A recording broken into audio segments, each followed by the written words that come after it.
ತಂದಾನೇ ನನಿತಾನ.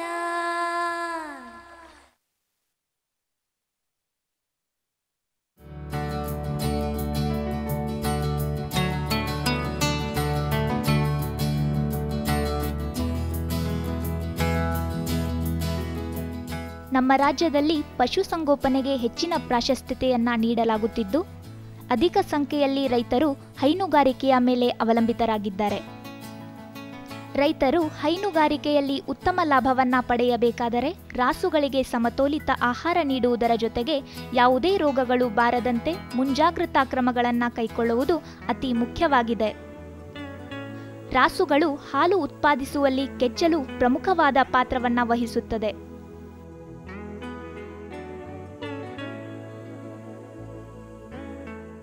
ಕೆಚ್ಚಲು ಒಂದು 4 ದುಗ್ಧ ಗ್ರಂಥಿಗಳಿಂದ ಕೂಡಿದೆ.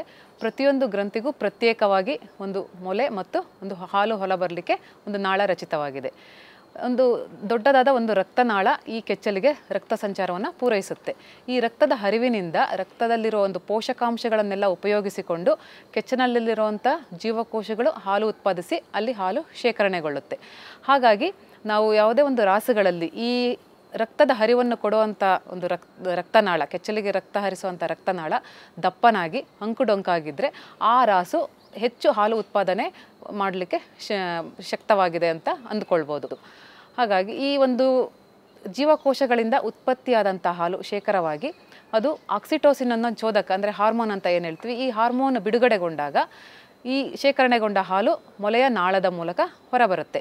ಈ ಚೋದಕ ಅಥವಾ ಹಾರ್ಮೋನ್ ಆಕ್ಸಿಟೋಸಿನ್ ಯಾವಾಗ ರಿಲೀಸ್ ಆಗುತ್ತೆ, ಯಾವಾಗ ಬಿಡುಗಡೆ ಆಗುತ್ತೆ ಅಂತ ಹೇಳೋದಾದರೆ ಕರುವಿಗೆ ಹಾಲು ಉಣಿಸುವಾಗ ಅಥವಾ ಹಾಲು ಕರೆಯುವಂಥ ಸಂದರ್ಭದಲ್ಲಿ ಈ ಹಸುವಿನಲ್ಲಿ ಈ ಒಂದು ಹಾರ್ಮೋನ್ ಬಿಡುಗಡೆಗೊಂಡು ಶೇಖರಣೆಗೊಂಡಂಥ ಹಾಲು ನಾಳದ ಮುಖಾಂತರ ಹೊರಗೆ ಬರುತ್ತೆ.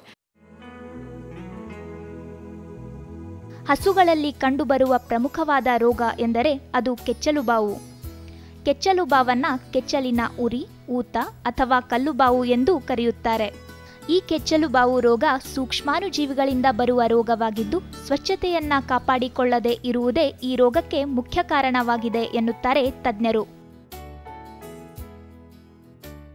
ಕೆಚ್ಚಲುಬಾವು ಅಂತ ಹೇಳಿದ್ರೆ ಕೆಚ್ಚಲಿನ ಉರಿ ಅಥವಾ ಊತ ಅಂತ ಒಂದು ವಾಕ್ಯದಲ್ಲಿ ನಾವು ಹೇಳ್ಬೋದು.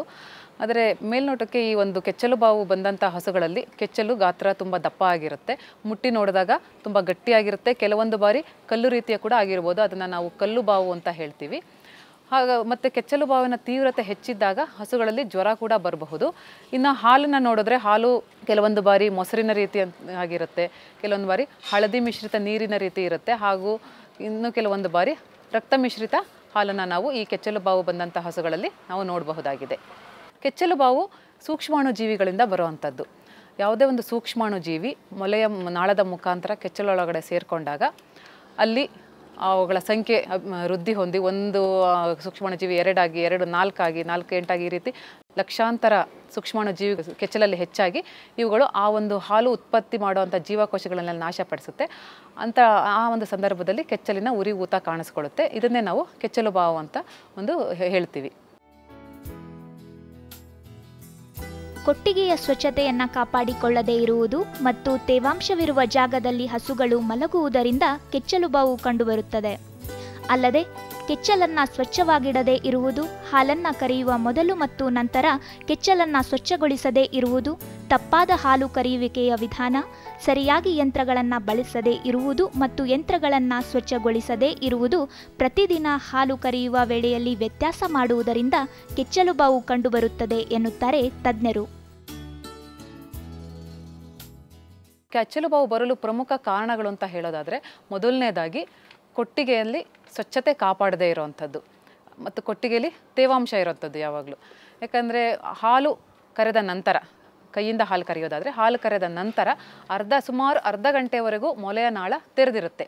ಇಂಥ ಸಂದರ್ಭದಲ್ಲಿ ಆ ಒಂದು ತೇವಾಂಶವುಳ್ಳ ಅಥವಾ ಗಲೀಜಾಗಿರುವಂಥ ಒಂದು ಕೊಟ್ಟಿಗೆಯಲ್ಲಿ ಹಸು ಮಲಗಿದಾಗ ಸುಲಭವಾಗಿ ಈ ಸೂಕ್ಷ್ಮಾಣುಜೀವಿಗಳು, ಪರಿಸರದಲ್ಲಿರುವಂಥ ಸೂಕ್ಷ್ಮಾಣುಜೀವಿಗಳು ನಾಳದ ಮುಖಾಂತರ ಕೆಚ್ಚಲಿಗೆ ಹೋಗಿ ಅಲ್ಲಿ ಸಂಖ್ಯೆ ಹೆಚ್ಚಾಗಿ ಕೆಚ್ಚಲುಬಾವನ್ನ ಉಂಟು ಮಾಡುತ್ತೆ. ಅದೇ ರೀತಿ ಹಾಲು ಕರೆಯುವ ಯಂತ್ರದ ಸಹಾಯದಿಂದ ಕರೆದಾಗ ಅದರಲ್ಲಿ 1 ರಿಂದ 2 ಗಂಟೆ ಸಮಯ ಈ ಒಂದು ಮೊಲೆಯ ನಾಳ ತೆರೆದಿರುತ್ತೆ.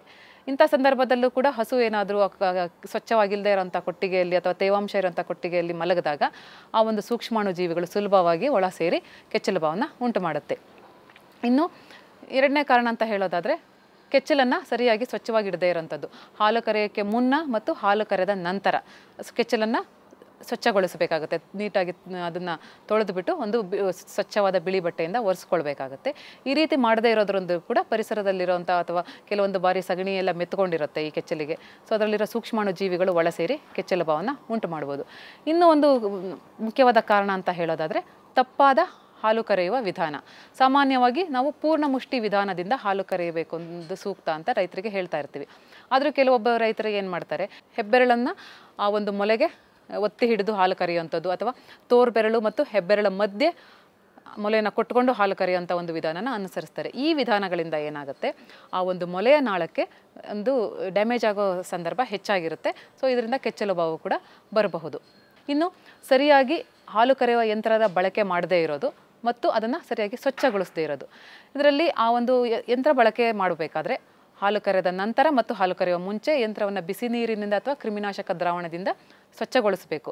ಹಾಗೆ ಮಾಡದೆ ಉಪಯೋಗಿಸಿದಾಗ ಅದರಲ್ಲಿರೋವಂಥ ಸೂಕ್ಷ್ಮಾಣು ಜೀವಿಗಳು ಸುಲಭವಾಗಿ ಒಳ ಸೇರಿ ಕೆಚ್ಚಲು ಬಾವನ್ನು ಉಂಟು ಮಾಡುತ್ತೆ. ಅದೇ ರೀತಿ ಆ ಒಂದು ಮೊಲೆಗೆ ಅಳವಡಿಸುವಾಗ ಕೂಡ ನಾವು ಸರಿಯಾದ ಪದ್ಧತಿನ ಅಳವಡಿಸಬೇಕಾಗತ್ತೆ. ಇನ್ನು ಮುಂದಿನ ಕಾರಣಗಳು ಅಂತ ಹೇಳೋದಾದರೆ ಕೆಚ್ಚಲು ಬಾವಿನ ಸರಿಯಾಗಿ ಚಿಕಿತ್ಸೆ ಮಾಡದೇ ಇರುತ್ತೆ, ಅಪೂರ್ಣ ಚಿಕಿತ್ಸೆ ಅಂತ ಹೇಳ್ತೀವಿ. ಅಂದರೆ ಒಂದು ಬಾರಿ ಕೆಚ್ಚಲು ಬಾವು ಬಂದಂಥ ಸಂದರ್ಭದಲ್ಲಿ ಅದಕ್ಕೆ ಚಿಕಿತ್ಸೆಯಾಗಿ ನಾವು ಪ್ರತಿಜೀವಕಗಳನ್ನು ಕೊಡ್ತೀವಿ. ಅಂದರೆ ಆ್ಯಂಟಿಬಯೋಟಿಕ್ಸ್ ಅಂತ ಏನು ಹೇಳ್ತೀವಿ, ಅವುಗಳನ್ನು 3 ದಿನ ಅಥವಾ 5 ದಿನ ಅಥವಾ ತೀವ್ರತೆ ಹೆಚ್ಚಿದ್ದಾಗ 7 ದಿನಗಳವರೆಗೂ ನಾವು ಕೊಡಬೇಕಾಗುತ್ತೆ. ಕೆಲವೊಂದು ಬಾರಿ ರೈತರು ಏನು ಮಾಡ್ತಾರೆ, 1 ದಿನ ಮಾತ್ರ ಆ ಮೊಲೆಗೆ ಈ ಒಂದು ಆ್ಯಂಟಿಬಯೋಟಿಕ್ಸ್ ಔಷಧಿನ ಕೊಡಿಸ್ಬಿಟ್ಟು ಆಮೇಲೆ ಸ್ವಲ್ಪ ಕಡಿಮೆ ಆಯ್ತಲ್ಲ ಅಂತ ಹಾಗೆ ಬಿಟ್ಬಿಡ್ತಾರೆ. ಅಂಥ ಸಮಯದಲ್ಲಿ ಕೆಚ್ಚಲು ಬಾವು ಮರುಕಳಿಸುವಂಥ ಸಾಧ್ಯತೆ ಹೆಚ್ಚಿರುತ್ತದೆ. ಇನ್ನು ಒಂದು ಕಾರಣ ಅಂದರೆ ಪ್ರತಿದಿನ ಹಾಲು ಕರೆಯುವ ವೇಳೆಯಲ್ಲಿ ವ್ಯತ್ಯಾಸ ಮಾಡುವಂಥದ್ದು. ಇವತ್ತು ಬೆಳಗ್ಗೆ 6 ಗಂಟೆಗೆ ಹಾಲು ಕರೆದ್ರೆ ಇನ್ನು ನಾಳೆ ಬೆಳಗ್ಗೆ 9 ಗಂಟೆಗೆ ಕರೆಯೋದು, ಇನ್ನು ನಾಡಿದ್ದು 10 ಗಂಟೆಗೆ ಕರೆಯೋದು, ಮತ್ತು ಇನ್ನು ನೆಕ್ಸ್ಟ್ ದಿನದಲ್ಲಿ ಬೆಳಗ್ಗೆ 7 ಗಂಟೆ ಕರೆಯೋದು. ಈ ರೀತಿ ಹಾಲು ಕರೆಯುವ ವೇಳೆಯಲ್ಲಿ ತುಂಬ ವ್ಯತ್ಯಾಸ ಮಾಡೋದ್ರಿಂದ ಕೂಡ ಆ ಒಂದು ಶೇಖರಣೆಗೊಂಡಂಥ ಹಾಲು ಉತ್ಪಾದನಾ ಕೋಶಗಳ ಮೇಲೆ ಒತ್ತಡ ಏರೋದ್ರಿಂದ ಕೆಚ್ಚಲು ಬಾವು ಬರುವಂಥ ಸಾಧ್ಯತೆ ಹೆಚ್ಚಿರುತ್ತೆ. ಇನ್ನೂ ಒಂದು ಮುಖ್ಯ ಕಾರಣ ಅಂತ ಹೇಳೋದಾದರೆ ಹಸುಗಳಿಂದ ರೋಗ ನಿರೋಧಕ ಶಕ್ತಿ ಕಡಿಮೆ ಆಗಿರುವಂಥದ್ದು. ರೋಗ ನಿರೋಧಕ ಶಕ್ತಿ ಕಡಿಮೆ ಆದಾಗ ಆ ಒಂದು ಸೂಕ್ಷ್ಮಾಣು ಜೀವಿ ಜೊತೆ ಹೋರಾಡೋವಂಥ ಒಂದು ಶಕ್ತಿನ ರಾಸು ಕಳ್ಕೊಂಡಿರುತ್ತೆ. ಸೊ ಹಾಗಾಗಿ ಕೆಚ್ಚಲು ಬಾವು ಸುಲಭವಾಗಿ ಆ ಒಂದು ರಾಸುವಿಗೆ ಬರುವಂಥದ್ದು ಸಾಧ್ಯತೆ ಹೆಚ್ಚಿರುತ್ತೆ. ಇನ್ನು ಕೆಲವೊಂದು ಹಳ್ಳಿಗಳಲ್ಲಿ ಈ ಒಂದು ಮಾಡ್ತಾ ಇರ್ತಾರೆ, ಈಗ ಗರ್ಭ ಧರಿಸಿದ ಹಸುವಿನ ಹಾಲನ್ನ 7 ತಿಂಗಳಾದಾಗ ನಿಲ್ಲಿಸ್ತೀವಿ, ಅದನ್ನು ಹಾಲು ಬತ್ತಿಸುವಿಕೆ ಅಂತ ಹೇಳ್ತೀವಿ. ಹಾಲು ಬತ್ತಿಸಿದಂಥ ಸಂದರ್ಭದಲ್ಲಿ ಆ 2 ತಿಂಗಳು ಹಸುವಿಗೆ ಸಂಪೂರ್ಣ ವಿಶ್ರಾಂತಿ ಇರುತ್ತೆ. ಆ ಒಂದು ಸಮಯದಲ್ಲಿ ರೈತರು ಏನು ಮಾಡ್ತಾರೆ, ಕೆಲವೊಂದು ಬಾರಿ ಮೊಲೆಗಳನ್ನ ಹಿಂಡಿ ನೋಡೋ ಅಂಥ ಒಂದು ಅಭ್ಯಾಸ ಮಾಡ್ಕೊಂಡಿರ್ತಾರೆ. ಆ ರೀತಿ ಮಾಡೋದ್ರಿಂದ ಕೂಡ ಕೆಚ್ಚಲು ಬಾವು ಬರುತ್ತೆ. ಇದು ಹೇಗೆ ಅಂತಂದರೆ, ಆ ಒಂದು ಹಾಲು ಬತ್ತಿಸಿದ ಮೇಲೆ ಒಂದು ಅಂಟು ಪದಾರ್ಥ ನಾಳದಲ್ಲಿ ಶೇಖರಣೆಗೊಂಡಿರುತ್ತೆ. ಇದು ಒಂದು ಸೂಕ್ಷ್ಮಾಣುಜೀವಿ ಒಳಗಡೆ ಬರದೇ ಇರೋ ಥರ ಒಂದು ನೈಸರ್ಗಿಕ ರಕ್ಷಣಾ ಕವಚ ಅಂತಲೇ ಹೇಳ್ಬೋದು.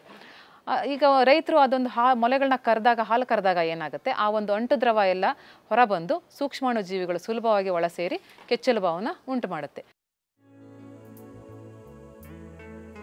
ಕೆಚ್ಚಲು ಬಾವು ಕಂಡುಬಂದ ತಕ್ಷಣ ಪಶುವೈದ್ಯರನ್ನ ಸಂಪರ್ಕಿಸಬೇಕು. ವೈದ್ಯರ ಸಲಹೆಯ ಮೇರೆಗೆ ಪ್ರತಿಜೀವಿಕಗಳನ್ನು ಅಂದರೆ ಆಂಟಿಬಯೋಟಿಕ್ಸ್ಗಳನ್ನು ದಿನಕ್ಕೆ 2 ಬಾರಿ ಕೊಡಿಸಬೇಕು. ಪಶುವೈದ್ಯರು ಬಂದು ಪರೀಕ್ಷಿಸುವವರೆಗೆ ತಾತ್ಕಾಲಿಕವಾಗಿ ಮನೆಮದ್ದನ್ನು ತಾವೇ ತಯಾರಿಸಿಕೊಂಡು ಬಳಸಬಹುದು ಎನ್ನುತ್ತಾರೆ ತಜ್ಞರು. ಕೆಚ್ಚಲು ಬಾವು ಕಾಣಿಸಿಕೊಂಡ ತಕ್ಷಣವೇ ಸೂಕ್ತ ಚಿಕಿತ್ಸೆಗಾಗಿ ಪಶುವೈದ್ಯರನ್ನು ಕಾಣೋದು ತುಂಬ ಮುಖ್ಯವಾಗಿರುತ್ತೆ. ಯಾಕೆಂದರೆ ಈ ಇದು ಸೂಕ್ಷ್ಮಾಣು ಜೀವಿಗಳು ಸಂಖ್ಯೆಯಲ್ಲಿ ಬೇಗ ಉಲ್ಬಣಗೊಳ್ಳೋದ್ರಿಂದ ತೀವ್ರತೆ ಚಿಕಿತ್ಸೆ ಮಾಡದೆ ಬಿಟ್ಟಷ್ಟು ಹೆಚ್ಚಾಗುತ್ತಾ ಹೋಗುತ್ತೆ. ಹಾಗಾಗಿ ಸೂಕ್ತ ಚಿಕಿತ್ಸೆನ ನಾವು ಪಶುವೈದ್ಯರಿಂದ ಕೊಡಿಸಬೇಕಾಗುತ್ತೆ. ಈ ಚಿಕಿತ್ಸೆಯಲ್ಲಿ ನಾವು ಪ್ರತಿಜೀವಿಕಗಳನ್ನ ಉಪಯೋಗಿಸ್ತೀವಿ, ಅಂದರೆ ಆ್ಯಂಟಿಬಯೋಟಿಕ್ಸ್ ಅಂತ ಏನು ಹೇಳ್ತೀವಿ, ಇವನ್ನ ಉಪಯೋಗಿಸ್ತೀವಿ. ಇವುಗಳು ಟ್ಯೂಬ್ ಫಾರ್ಮಲ್ಲಿ ಬರುತ್ತೆ. ಆ ಒಂದು ಟ್ಯೂಬ್ನಲ್ಲಿರೋವಂಥ ಈ ಆ್ಯಂಟಿಬಯೋಟಿಕ್ಸ್ ಔಷಧಿನ ನಾವು 3 ದಿನ ಅಥವಾ 5 ದಿನ ಅಥವಾ ತೀವ್ರತೆಗೆ ತಕ್ಕಂತೆ 7 ದಿನಗಳವರೆಗೂ ಕೂಡ ಕೆಚ್ಚಲಿಗೆ ಮೊಲೆ ಮುಖಾಂತರ ನೀಡಬೇಕಾಗುತ್ತೆ. ಕೆಲವೊಂದು ಬಾರಿ ಈ ಆ್ಯಂಟಿಬಯೋಟಿಕ್ಸ್ 8 ರಿಂದ 10 ಗಂಟೆ ಮಾತ್ರ ಕೆಲಸ ಮಾಡ್ತವೆ. ಇಂತಹ ಒಂದು ಆ್ಯಂಟಿಬಯೋಟಿಕ್ಸ್ನ ನಾವು ಕೊಟ್ಟ ಸಂದರ್ಭದಲ್ಲಿ ಬೆಳಗ್ಗೆ ಮತ್ತು ಸಂಜೆ ದಿನಕ್ಕೆ 2 ಬಾರಿ ನಾವು ಇವುಗಳನ್ನ ಕೊಡಬೇಕಾಗತ್ತೆ. ಇನ್ನು ಪಶುವೈದ್ಯರು ಬರುವವರೆಗೂ ಆ ಒಂದು ಕೆಚ್ಚಲು ಬಾವಿನ ತೀವ್ರತೆಯನ್ನು ಕಡಿಮೆ ಮಾಡಲಿಕ್ಕೋಸ್ಕರ ನಾವು ನೈಸರ್ಗಿಕವಾಗಿ ಸಿಗುವಂತಹ ಲೋಳೆ ಸಾರವನ್ನು ಚೆನ್ನಾಗಿ ಅರೆದು ಅದರಲ್ಲಿ ನಿಂಬೆ ರಸ ಹಾಗೂ ಅರಿಶಿನವನ್ನು ಮಿಕ್ಸ್ ಮಾಡಿ ಒಂದು ಲೇಪನನ ನಾವು ಕೆಚ್ಚಲ ಮೇಲೆ ಹಾಕೋದ್ರಿಂದ ಕೂಡ ಅದರ ಒಂದು ತೀವ್ರತೆ ಹೆಚ್ಚಾಗದಂಗೆ ಆ ಉರಿ ಊತ ಮತ್ತು ಕಡಿಮೆ ಆಗೋ ರೀತಿ ನೋಡ್ಕೊಳ್ಬಹುದಾಗಿದೆ. ಕೆಚ್ಚಲು ಬಾವಿನಿಂದ ಹಾಲಿನ ಇಳುವರಿ ಕುಂಠಿತಗೊಂಡು ಆರ್ಥಿಕ ನಷ್ಟ ಉಂಟಾಗುತ್ತದೆ. ಆದ ಕಾರಣ ರೈತ ಬಾಂಧವರು ಕೆಚ್ಚಲು ಬಾವು ಬಂದ ಮೇಲೆ ಚಿಕಿತ್ಸೆ ಕೊಡಿಸುವುದಕ್ಕಿಂತ ಕೆಚ್ಚಲು ಬಾವು ಬಾರದೇ ಇರುವಂತೆ ಮುಂಜಾಗ್ರತಾ ಕ್ರಮಗಳನ್ನು ಅನುಸರಿಸುವುದು ಹೆಚ್ಚು ಸೂಕ್ತ ಎನ್ನುತ್ತಾರೆ ತಜ್ಞರು. ಈ ಒಂದು ಕೆಚ್ಚಲು ಬಾವಿನಿಂದ ಹೆಚ್ಚೆಚ್ಚು ಆರ್ಥಿಕ ನಷ್ಟ ಉಂಟಾಗುತ್ತೆ ರೈತರಿಗೆ. ಹಾಗಾಗಿ ಏಕೆಂದರೆ ಒಂದು ಸಲ ಕೆಚ್ಚಲು ಬಾವು ಬಂತಂದರೆ ಹಾಲಿನ ಇಳುವರಿ ಕುಂಠಿತ ಆಗುತ್ತೆ, ಹಾಗೂ ಆ ಒಂದು ಕೆಚ್ಚಲು ಸರಿಯಾಗಿ ಆಗೋವರೆಗೂ ಒಂದು ಆರ್ಥಿಕ ನಷ್ಟ, ಹಾಲಿನ ಇಳುವರಿ ಕಡಿಮೆ ಆಗೋದ್ರಿಂದ ಈ ಕೆಚ್ಚಲು ಬಾವು ಬಂದಾಗ ಚಿಕಿತ್ಸೆ ಬಗ್ಗೆ ಯೋಚನೆ ಮಾಡೋದಕ್ಕಿಂತ ಕೆಚ್ಚಲು ಬಾವು ಬರದ ಹಾಗೆ ತಡೆಯೋದು ತುಂಬ ಮುಖ್ಯವಾಗಿರುತ್ತೆ. ಹಾಗಾಗಿ ಇದು ಒಂದು ತಡೆಗಟ್ಟಲಿಕ್ಕೆ ಕೆಲವು ನಿಯಂತ್ರಣ ಕ್ರಮಗಳನ್ನ ಅನುಸರಿಸಿಕೊಂಡ್ರೆ ಇದನ್ನು ಸುಲಭವಾಗಿ ತಡೆಗಟ್ಟಬಹುದು. ಅದರಲ್ಲಿ ಮೊದಲನೇದಾಗಿ ಕೊಟ್ಟಿಗೆಯನ್ನು ಶುಚಿಯಾಗಿ ಇಟ್ಕೊಳ್ಳೋವಂಥದ್ದು. ಕೊಟ್ಟಿನಲ್ಲಿ ತೇವಾಂಶ ಇಲ್ಲದೆ ಇರೋ ಥರ ನೋಡ್ಕೊಳ್ಳೋದು, ಸಗಣಿ ಮತ್ತು ಗಂಜಲವನ್ನು ಆಗಾಗ್ಗೆ ಕ್ಲೀನ್ ಮಾಡ್ತಾ ಇರೋದು, ಸ್ವಚ್ಛಗೊಳಿಸ್ತಾ ಇರೋದ್ರಿಂದ ಈ ಒಂದು ಕೆಚ್ಚಲು ಬಾವನ್ನು ನಾವು ತಡೆಗಟ್ಟಬಹುದು. ಇನ್ನು ಹಾಲು ಕರೆಯುವ ಮುಂಚೆ ಮತ್ತು ಹಾಲು ಕರೆದ ನಂತರ ಕೆಚ್ಚಲನ್ನು ಸ್ವಚ್ಛಗೊಳಿಸುವಂಥದ್ದು, ಹಾಗೂ ಹಾಲು ಕರೆದ ನಂತರ ಆ ಒಂದು ಮೊಲೆಗಳನ್ನ ಒಂದು ಕ್ರಿಮಿನಾಶಕ ದ್ರಾವಣ ಅಂತ ಹೇಳ್ತೀವಿ, ಸೊ ಅದರಲ್ಲಿ ಅದ್ದೋದ್ರಿಂದ ಕೂಡ ಸೂಕ್ಷ್ಮಾಣು ಜೀವಿಗಳು ಒಳಗಡೆ ಹೋಗಿ ಆ ಒಂದು ಬಾವು ಉಂಟು ಮಾಡೋದನ್ನು ನಾವು ತಪ್ಪಿಸಬಹುದಾಗಿದೆ. ಇನ್ನು ಹಾಲು ಕರೆಯುವ ಯಂತ್ರ ಉಪಯೋಗಿಸ್ತಾ ಇದ್ದರೆ ಅದನ್ನು ಹಾಲು ಕರೆಯುವ ಮುಂಚೆ ಮತ್ತು ನಂತರ ಸ್ವಚ್ಛಗೊಳಿಸೋದ್ರಿಂದ ಈ ಒಂದು ಬಾವನ್ನು ನಾವು ತಡೆಗಟ್ಟಬಹುದು. ಇನ್ನು ನಾನು ಮೊದಲೇ ಹೇಳಿದಾಗೆ ಈ ಒಂದು ನಾಳ ಹಾಲು ಕರೆದ ನಂತರ ಅರ್ಧ ಗಂಟೆವರೆಗೂ ಅದು ತೆರೆದಿರುತ್ತೆ. ಸೊ ಅಂಥ ಸಮಯದಲ್ಲಿ ಹಸುಗಳನ್ನ ಮಲಗದಂತೆ ನೋಡಿಕೊಳ್ಳೋದ್ರಿಂದ ಕೂಡ ನಾವು ತಡೆಗಟ್ಟಬಹುದು. ಬಟ್ ಈಗ ಮಲಗದಾಗೆ ನೋಡಿಕೊಳ್ಳೋದು ರೈತರಿಗೆ ಕಷ್ಟ ಆಗ್ಬೋದು, ಆದರೆ ಅವರು ಸ್ವಲ್ಪ ಅದಕ್ಕೆ ಮೇವು ಕೊಡೋದ್ರಿಂದ ಅಥವಾ ಹಾಲು ಕರೆದ ನಂತರ ಹೊರಗಡೆ ಓಡಾಡಲಿಕ್ಕೆ ಬಿಡೋ ಹಾಗೆ ಒಂದು 30 ನಿಮಿಷಗಳ ಕಾಲ ಮಾಡೋದ್ರಿಂದ ಕೂಡ ಈ ಒಂದು ಹಸುನ ಮಲಗದಂಗೆ ನೋಡಿಕೊಂಡು ಕೆಚ್ಚಲು ಬಾವು ಬರೋದನ್ನು ತಡೆಗಟ್ಟಬಹುದಾಗಿದೆ. ಸ್ವಚ್ಛತೆಯನ್ನ ಕಾಪಾಡಿಕೊಳ್ಳುವುದರ ಜೊತೆಗೆ ರಾಸುಗಳಿಗೆ ನಿಗದಿತ ಸಮಯದಲ್ಲಿ ಲಸಿಕೆಗಳನ್ನು ಹಾಕಿಸಿಕೊಳ್ಳುವುದರ ಮೂಲಕ ರೋಗ ನಿರೋಧಕ ಶಕ್ತಿಯನ್ನ ವೃದ್ಧಿಸಿಕೊಳ್ಳುವುದರಿಂದಲೂ ಕೆಚ್ಚಲು ಬಾವು ಬಾರದಂತೆ ನೋಡಿಕೊಳ್ಳಬಹುದು ಎನ್ನುತ್ತಾರೆ ತಜ್ಞರು. ರೋಗ ನಿರೋಧಕ ಶಕ್ತಿನ ಹೆಚ್ಚು ಮಾಡೋದ್ರಿಂದ ಈ ಒಂದು ಬಾವನ್ನ ತಡೆಗಟ್ಟಬಹುದು. ಇದು ಹೇಗೆ ಮಾಡೋದು ಅಂತಂದರೆ ಕಾಲಕ್ಕೆ ಒಂದು ರಾಸುಗಳಿಗೆ ಲಸಿಕೆ ಹಾಕಿಸೋದು. ಉದಾಹರಣೆಗೆ ಕಾಲುಬಾಯಿ ಜ್ವರ, ಗಳಲೆ ರೋಗ, ಚಪ್ಪೆ ರೋಗ, ಈ ರೀತಿಯಾದಂಥ ಒಂದು ರೋಗಗಳಿಗೆ ಕಾಲಕ್ಕೆ ತಕ್ಕಂತೆ ಲಸಿಕೆ ಹಾಕಿಸೋದು ಹಾಗೂ ಸಮತೋಲನ ಆಹಾರ ನೀಡೋದರಿಂದ ಈ ಒಂದು ರೋಗ ನಿರೋಧಕ ಶಕ್ತಿಯನ್ನು ಹೆಚ್ಚಿಸಿ ನಾವು ಕೆಚ್ಚಲು ಬಾವನ್ನು ತಡೆಗಟ್ಟಬಹುದು. ಹಲವಾರು ಸಂಶೋಧನೆಗಳಿಂದ ವಿಟಮಿನ್ ಇ ಅನ್ನೋ ಒಂದು ಜೀವಸತ್ವವನ್ನು ಮತ್ತು ಸೆಲೀನಿಯಂ ಎಂಬ ಖನಿಜಾಂಶವನ್ನು ಒಂದು ಹಸುವಿನ ಆಹಾರದಲ್ಲಿ ಒದಗಿಸುವುದರಿಂದ ಕೂಡ ಕೆಚ್ಚಲು ಬಾವನ್ನು ತಡೆಗಟ್ಟಬಹುದು ಹಾಗೂ ಕೆಚ್ಚಲು ಬಾವು ಬಂದಂಥ ರಾಸುಗಳಲ್ಲಿ ಪರಿಣಾಮಕಾರಿ ಚಿಕಿತ್ಸೆಯನ್ನು ಪಡೆಯಬಹುದೆಂದು ಹಲವಾರು ಸಂಶೋಧನೆಗಳಿಂದ ದೃಢಪಟ್ಟಿದೆ. ಹಾಗಾಗಿ ದೈನಂದಿನ ಹಸುವಿನ ಸಮತೋಲನ ಆಹಾರದಲ್ಲಿ ನಾವು ಖನಿಜಾಂಶಗಳನ್ನು ಈ ವಿಟಮಿನ್ ಇ ಮತ್ತು ಸೆಲೀನಿಯಂ ಖನಿಜನ ಒಳಗೊಂಡಂಥ ಖನಿಜ ಮಿಶ್ರಣವನ್ನು ಪೂರೈಸುವುದರಿಂದ ಕೂಡ ಈ ಕೆಚ್ಚಲು ಬಾವನ್ನು ತಡೆಗಟ್ಟಬಹುದು. ಇನ್ನು ಹಾಲು ಕರೆಯುವ ವ್ಯಕ್ತಿಯ ಕೈಗಳು ಸ್ವಚ್ಛವಾಗಿರಬೇಕು. ಕೆಲವೊಂದು ಬಾರಿ 4 ಗ್ರಂಥಿಗಳಲ್ಲಿ ಒಂದು ಮೊಲೆಗೆ ಬಂದಿರುತ್ತೆ ಕೆಚ್ಚಲು ಬಾವು. ಸೊ ಅಂಥ ಸಂದರ್ಭದಲ್ಲಿ ಆರೋಗ್ಯವಾಗಿರುವಂಥ ಮೊಲೆಗಳಲ್ಲಿ ಮೊದಲು ಹಾಲು ಕರೆದು ಕೊನೆಯಲ್ಲಿ ಈ ಒಂದು ಕೆಚ್ಚಲು ಬಾವು ಬಂದಿರುವಂಥ ಮೊಲೆಯಲ್ಲಿ ಹಾಲು ಕರಿಬೇಕು. ಆದ್ದರಿಂದ ಬೇರೆ ಒಂದು ಆರೋಗ್ಯವಾಗಿರೋ ಮೊಲೆಗಳಿಗೆ ಕೆಚ್ಚಲು ಬಾವು ಹರಡೋದನ್ನು ನಾವು ತಪ್ಪಿಸಬಹುದಾಗಿದೆ. ಕೆಲವೊಮ್ಮೆ ರೋಗದ ಲಕ್ಷಣಗಳು ಕಾಣಿಸಿಕೊಳ್ಳದೇ ಇದ್ದರೂ ರಾಸುಗಳು ಕೆಚ್ಚಲು ಬಾವಿನಿಂದ ನರಳುತ್ತಿರಬಹುದು. ಅಂತಹ ಸಂದರ್ಭದಲ್ಲಿ ರಾಸುಗಳನ್ನು ಸೂಕ್ಷ್ಮವಾಗಿ ಪರಿಶೀಲಿಸಿ ಸೂಕ್ತವಾದ ಕ್ರಮಗಳನ್ನು ಕೈಗೊಳ್ಳಬೇಕು ಎನ್ನುತ್ತಾರೆ ತಜ್ಞರು. ಕೆಲವೊಂದು ರಾಸುಗಳಲ್ಲಿ ಚಿಹ್ನೆಗಳಿಲ್ಲದ ಕೆಚ್ಚಲು ಬಾವು ಕಾಣಿಸ್ಕೊಳ್ಳುತ್ತೆ. ಇದನ್ನು ನಾವು ಇಂಗ್ಲೀಷಲ್ಲಿ ಸಬ್ ಕ್ಲಿನಿಕಲ್ ಮ್ಯಾಸ್ಟೈಟಿಸ್ ಅಂತ ಹೇಳ್ತೀವಿ. ಇಂತಹ ರಾಸುಗಳಲ್ಲಿ ಕೆಚ್ಚಲು ಬಾವಿನ ಯಾವುದೇ ಲಕ್ಷಣಗಳು ಮೇಲ್ನೋಟಕ್ಕೆ ಕಾಣಿಸ್ತಾ ಇರಲ್ಲ, ಆದರೆ ಅವುಗಳಿಗೆ ಕೆಚ್ಚಲು ಬಾವು ಇರುತ್ತೆ. ಅಂಥ ಹಸುಗಳನ್ನು ನಾವು ಕೂಲಂಕುಷವಾಗಿ ಪರೀಕ್ಷೆ ಮಾಡ್ಕೋಬೇಕು. ಬೆಳಗ್ಗೆ ಎದ್ದ ತಕ್ಷಣ ಕೆಚ್ಚಲನ್ನೆಲ್ಲ ನೋಡ್ಕೊಳ್ಬೇಕಾಗುತ್ತೆ. ಇನ್ನು ಹಾಲು ಕರೆಯುವಂಥ ಸಂದರ್ಭದಲ್ಲಿ ಕೆಚ್ಚಲನ್ನು ಮುಟ್ಟಿ ಪರೀಕ್ಷೆ ಮಾಡಬೇಕಾಗುತ್ತೆ. ಯಾಕಂದರೆ ಕೆಚ್ಚಲು ಸಾಮಾನ್ಯವಾಗಿ ಮೃದುವಾಗಿರುತ್ತೆ. ಈ ಒಂದು ಕೆಚ್ಚಲು ಬಾವು ಶುರುವಾದಂಥ ಸಂದರ್ಭದಲ್ಲಿ ಗಟ್ಟಿಯಾಗಿರಬಹುದು.